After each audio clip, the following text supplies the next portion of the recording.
Right, welcome. What we're going to look at today with SI joints, so continue on that series, is something that I find quite interesting, is true and false leg length discrepancy. Now, I've been qualified for over 25 years now, and I think I've probably seen 3 true leg length discrepancies in that time. Now, that doesn't mean there are more out there, and there's certainly an element that everybody has a couple of mil difference between their leg length variable one side to the other. Probably insignificant, not really going to change your biomechanics much, and really not something to worry about. But obviously, if it's more than that, we need to understand the difference between what we would consider true leg length discrepancy and false leg length discrepancy. And I'm going to try and explain both of those so that hopefully you've got a bit of a better idea of what's happening here, because I think it's an interesting area. Now, true leg length discrepancy will tend to happen for a couple of reasons. There could be something that creates a change in the growth plate while a child is growing, getting taller, that affects the growth plate on one side, which might be a trauma. It could be a number of other reasons. Another reason you can get a true leg length discrepancy is because of fracture. So fracture, here we've got the tibia, so the long weight bearing bone of the lower leg, and if I pull back out, the other one is the femur.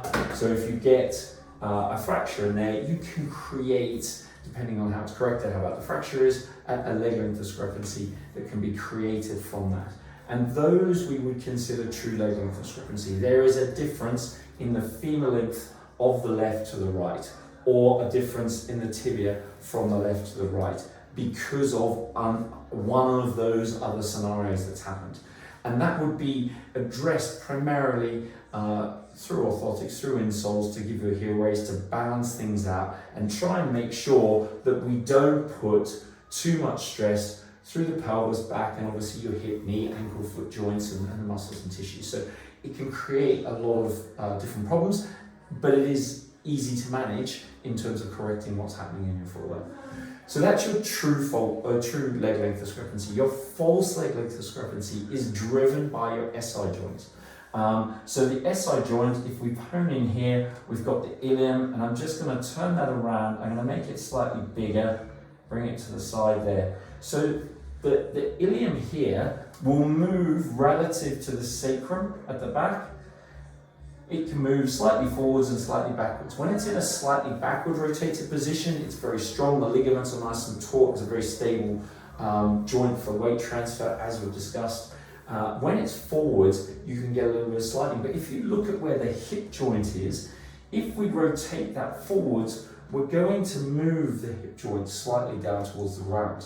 And that is going to create a leg length discrepancy on, in this case, the left leg. So it's going to make that leg appear longer.